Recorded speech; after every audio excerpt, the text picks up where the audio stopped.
This is the strange moment that so many modern parents find themselves in. We're trying to parent differently than we were raised. Many of us grew up with this sort of because I said so parenting. Lots of control, not much emotional understanding, if any. And now we're trying to do something healthier, something more connected, something more emotionally aware. But somewhere along the way, a lot of us picked up the idea that validating feelings means that we have to wait for our child to agree before we can act. So we sit there, talking and validating and explaining and explaining and explaining. And what was supposed to be this whole gentle parenting thing suddenly feels like we've just ceded all of the power over to a tiny dictator. Today on the podcast, we're going to talk about where we actually need to draw that line. Let's get into it.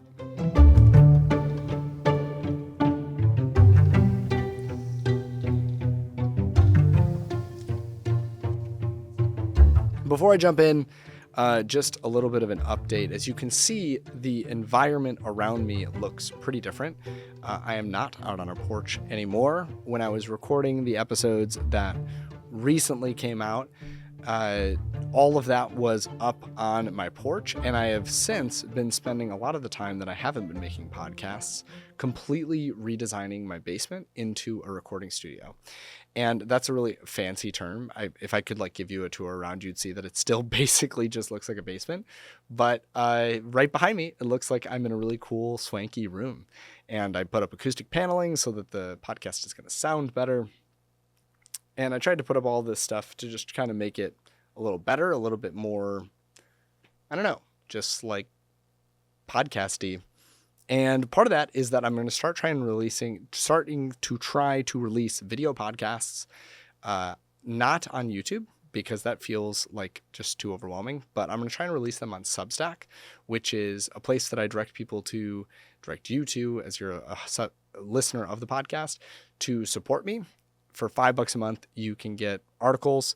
I've not been great about releasing those, but I have a new plan. I've hired somebody at Whole Parent who can kind of just keep me organized and keep me putting out the content for you guys. And so you get articles, hopefully, ideally once a week, and then also video podcasts for every episode, and ad-free. So if you're sick of hearing the same ads over and over, you can subscribe over on Substack.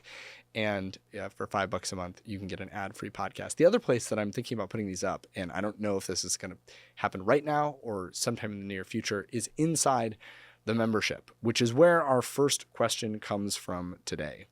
It comes from a dad. His name is Matt, which is funny because my kid's name is Matt. But anyway, let me go to it. I'm going to read it to you here. It says, "Hey, John, I'm a dad of a 4-year-old, and I'm trying to do this whole validating feelings thing, but sometimes it feels like it just drags things out. This morning, he didn't want to put his shoes on for preschool and I kept saying things like, 'I know you're frustrated, and I know it's hard to stop playing.' But he just kept melting down, and we're getting later and later. So how do you know when to validate versus when to just make a thing happen?" So to be honest, I am really glad that this question was asked because so often I think so many parents are sitting in this exact moment that you just described, Matt, where they're trying to say the right gentle parenting words, or they're trying to use the right script while everything is just unraveling around them. And it's funny that you used this exact example, because this is the example. If you haven't read my book, which I know you have, Matt, but in general, if you, the listeners of the podcast, have not read my book yet, my book, Punishment-Free Parenting, came out over a year ago. So it's crossed its year birthday, and it was forwarded, or the person who wrote the forward for the book was Tina Payne Bryson, who is the co-author of The Whole Brain Child and No Drama Discipline and The Yes Brain, and so many other great parenting books. The Way of Play, which actually is a book that she came out with somebody who's different than the co-author for the other ones. And in the forward of her book, she actually describes this kind of perfect exact scenario where it's like, how do I get my kid out the door? Like, when do you just put your kids' shoes on or just stick them in the car seat without their shoes on because like it's time to go? Like, do you have to debate? Do you have to, excuse me, still getting over a sickness. Do you have to debate? Do you have to argue over every single thing? And when I hear the phrase validate your child's feelings, I feel like many parents interpret that as like, I have to wait until my child feels okay before I act. But what Tina said, and what I have tried to teach, but it's really hard to navigate, it's like a really hard needle to thread, is that like, that's not actually what validation means. Validation is letting your child know like, hey, your inner experience, did I just say your inner ear? Your inner experience makes sense. Like, it's true. It's true to you. You don't have to like it. But it's not just like immediate permission that whatever behavior they're engaging in is acceptable or is okay in that moment. And it's certainly not a requirement that the situation like changes to meet their desires or their expectations. So if you have a kid who's melting down over putting their shoes on, like, you don't have to cave to them in order to validate them. What you say when you say something like, you're frustrated that playtime is over, right? That's validation. That's acknowledging your child's emotional world. And that's incredibly important because kids often feel calmer when their feelings aren't understood. But here's the key piece that I feel like often gets lost, and what Tina said in the foreword, which is that validation is not the same thing as leadership. Young kids, especially around the age of 4, which is what I know your child is, and what's that kind of the preschool age 3, 4, they're still developing, and specifically their brain is developing systems that help them with impulse control and flexibility. And the part of the brain that's responsible for those skills is the prefrontal cortex. And that is very, very underdeveloped still. It's very immature. And so while their emotional centers of their brain, right, their amygdala and their limbic system, the part that's like sending them into the spiral of emotions, is actually pretty developed and extremely active, their prefrontal cortex, the ability to shut those emotions down or put them in context is a better way to say it, is underdeveloped. Which means that when your child is upset about their shoes, their brain is no longer in a state where they can like calmly problem solve around that situation. They need something else. They need what we call co-regulation. And co-regulation is two things happening simultaneously, right? Emotional connection, but then also boundary setting and structure. So in that moment, you might say something like, I know you're upset, that it's time to stop playing. I can see that you're frustrated. I can see that you're disappointed. Like, name the feeling, exactly what we talk about. But then you can add, and you should add, it's time for your shoes. I'm going to help you like put your shoes on, or I'm going to put this one on this foot. You can even give them an option. Like, do you want me to put it on your left foot or your right foot first? But like, you are going to insert the boundary there. And the second part, that action is not about being harsh and controlling. It's actually your nervous system, right? Which is able to do the executive functioning tasks that their nervous system and their brain is not able to do. Again, because they're underdeveloped, is like synchronizing with them and helping their nervous system to organize, right?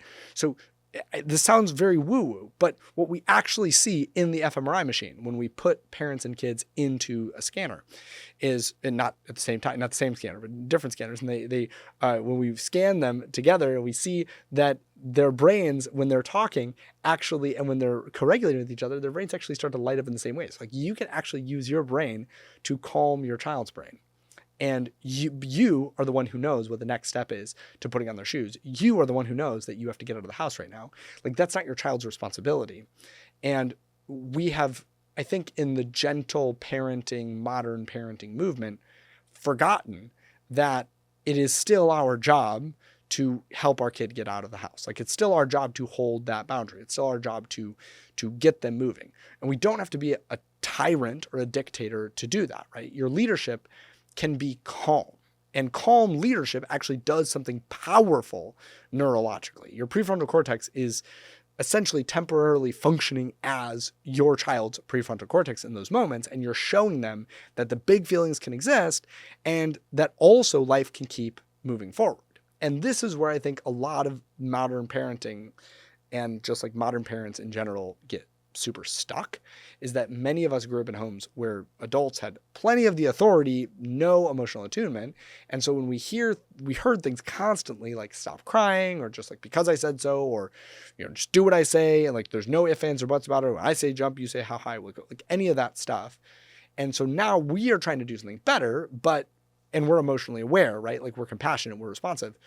And the instinct is beautiful. Like it comes from a really good place, but in trying to move away from the authoritarian parenting, the parents actually slide into the opposite extreme, which is where they feel like they can't step in to help at all, where we feel like we have to wait for a child to agree with every single thing before we do it, which is just really not great for kids in so many ways. I'm going to get into that more, but like, just understand like that we think that that's what our kids need. It's actually the opposite in some cases of what our kids need, because kids don't need parents who remove their own leadership. They need parents who can combine warmth with structure. And this is why psychologists came up with the concept of authoritative parenting, and decades of research have now shown us that this is the strongest emotional, behavioral, just like success outcomes for kids. It's not strictness and emotionless parenting. It's also not permissive parenting without any boundaries, right? It's warm and it's clear. And if you're sitting on the floor negotiating about shoes for 20 minutes, everyone's stress level is rising. Sometimes the most regulating thing that you're going to do is actually to gently move the process along. You say something like, you're upset, I hear that, it's time to go, and I'll help you, right? And yes, your child is probably still in those moments going to cry. That doesn't mean that you did the wrong thing. Crying while being safely guided is very different than crying because everything feels chaotic and your parents just yelled at you to shut up and get in the car. One is dysregulation, the other is learning how to move through disappointment. And actually, one of those is one of the most important skills that we can teach. And I think you know which one it is. That's a massively important skill if you don't want your child to become entitled, which is, yes, a real thing. Like you can definitely make your kids entitled if you don't hold any structure and any boundaries. Like life is full of moments where they're going to feel upset and have to keep going. The goal is not to eliminate those things. The goal is to show kids that they can have these feelings and then they can still move forward, which is exactly what we're doing in these moments when we just like help them to put their shoes on and get them buckled in their cart seats. It's not rejecting conscious parenting or, failing at gentle parenting. It's modeling something way more powerful, which is my job is to both help you understand your feelings and to lead. And I think that this is where like I want to go a little bit deeper into this, because kids do not feel safe when they don't feel like adults are in control. And this has been something that I've been like deconstructing and reconstructing in myself. And this was a huge part of writing the book, which is why I was so grateful that Tina essentially pointed out this exact scenario in the foreword. This idea that the best, most loving and compassionate thing that we can do is to have no boundaries for our kids is so the opposite of true, because what we know and what we've experienced, like what we have so much research to support, is that kids lack, because of what we were talking about with the brain being underdeveloped. Like the other thing that the prefrontal cortex does, other than like all of those executive functioning tasks that we were saying in emotional regulation pieces, is that it's also the part of their brain that's interpreting things and predicting the future effectively. And when kids feel like their parents are just kind of at their whim, like the kid can just kind of do whatever they want, and then it will crash out the parent because like the parent doesn't know how to handle if I like cry enough, then like I won't have to put my shoes on, then I won't go to school. Or if I just say like no enough, then like the boundary will change. Then kids actually get into a place where they don't actually think that there are any boundaries, because if there were boundaries, those boundaries would be held. I hope that this is like making any sense at all. In my head, it makes sense, but I don't know if it's making sense in the way that I'm saying it. Like if your child doesn't see you holding those boundaries, they don't actually take seriously that you're leading. And imagine that you were in like a life or death situation. You had somebody, like you were lost in the woods and you had like a ranger with you, or you were like, all I can think of is I just read this book, The Endurance, about Ernest Shackleton taking like 28 men through the Antarctic, and he like survives. They all survive. It's a crazy story. But in that scenario, like the whole point, like everybody just wants somebody to lead. And when the person who's leading has that like assertive tone, and again, it's not emotionless. Like I think that's the myth. The myth that we have to deconstruct and that we have to kind of tear ourselves away from is like strong leaders don't care about emotions, or they don't care about the emotions of the people who they're leading. Like that, the opposite is true. Like the strongest and the best leaders deeply care about the emotions of the people who are they're leading. But strong leaders also, we know, like when you have a person leading and they're like, yes, we're going to go here and then we're going to turn left and then we're going to go here and then we're going to turn right. And when there's that like clarity that they're bringing to the situation, you can't help but feel more calm.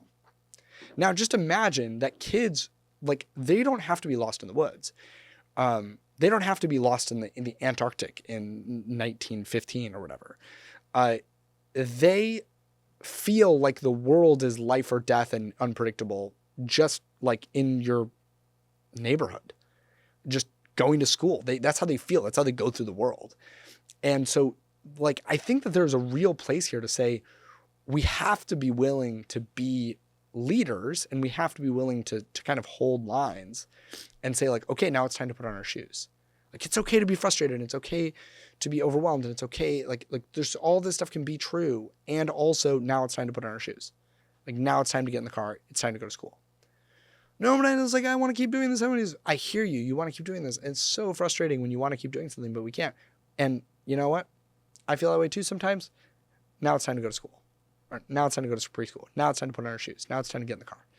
Like that clarity actually makes kids feel safer and calmer.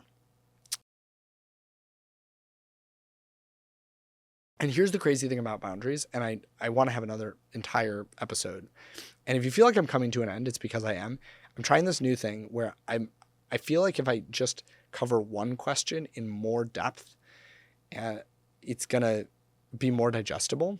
So if you hate this new structure and you want me to go back to covering 3 questions, please email me at podcast@wholeparentacademy.com or send a text message through the service at the bottom in the show notes and tell me, John, don't do this. We want 3 questions, not 1. But I feel like it's easier to answer these questions like in their totality. And occasionally I might like combine 2 questions or something. But anyway, you don't need to know how the sausage is made. All of this to say, I think we need to have another episode about boundaries, because there's this principle that is so clear, which is when we have good boundaries and when we can keep our kids generally safe from the big things, then our kids can have so much more freedom and autonomy within them, because they know that we're kind of looking out for them, right? They can be free to be free when they know that they're not having to look out for their own good. But the opposite is also true. So when our kids feel like they're in control and they're in charge and they're kind of running the show, they don't feel safe. And the reason they don't feel safe makes a lot of sense. It's because they think, well, if I push hard enough, my mom or dad will let me do something dangerous, or my mom or dad will, like, they're not really in charge. And so I'm in charge, and I'm looking around and going, I'm not very experienced to be in charge here. Right? It's kind of like, if you're lost in the woods and you're like, the guide is like, okay, we're going to go, walk over this hill. And you're like, are you sure that's the right way to go? And they're like, I don't know. What do you think? Now you feel the opposite, right? Now you feel like, oh my gosh, this is way worse. Like I thought I was like in a bad place. This is way worse than I initially thought. This is way scarier. Now you're looking at me. Why are you asking me? I was just asking a question, right? Like that is how we have to see this. Like your kid looks to you for their truth of the world. And so lead, not because you're an authoritarian, but because you're authoritative, because you can have authority while also being warm and emotionally attuned and validating. And validation, I guess the whole point of this is that there's a false what is it called? Like duality in the way that you're asking the question. Like you're saying it's this or this. And I'm totally forgetting what this is called in the moment. It's how you know the podcast is live, right? There's a false choice being offered. And that is like either you validate or you hold boundaries. No, it's not either, right? It's both. It's you hold boundaries and you hold the line and you get your kids' shoes on and you get them in the car and you do so while validating. And here's the hardest part for us as parents is we have to have the courage to be unliked in those moments. We have to have the courage to be like, I know that you don't like this, but that's okay. I'm your dad or your mom, and this is what we're going to do anyway. We have to have the courage to do the right thing, even when the person who we're doing it for doesn't like it. And we have to have the courage to be willing to upset our child and hold the space to validate. Like you can be as mad. One of the things I say to my kids when I'm at my best, and I don't say it when I'm at my worst, and I can always check on myself and know when I need to like go take a break and take a breather because I'm not parenting well, is when I have the power and courage and authority to say, you can be as mad at me as you want to about this. We still got to do it. And if I'm calm and I say that, like I'm like, hey, I'm never going to love you any less, but you can be mad at me. That's cool. Whatever. Like, that's when I know I'm at my best. I have the courage to be disliked. So anyway, coming back to this after that great episode of the Thais, I hope this tickles your ears this week, and keep asking me good questions. And that's what I got for you tonight. Take care.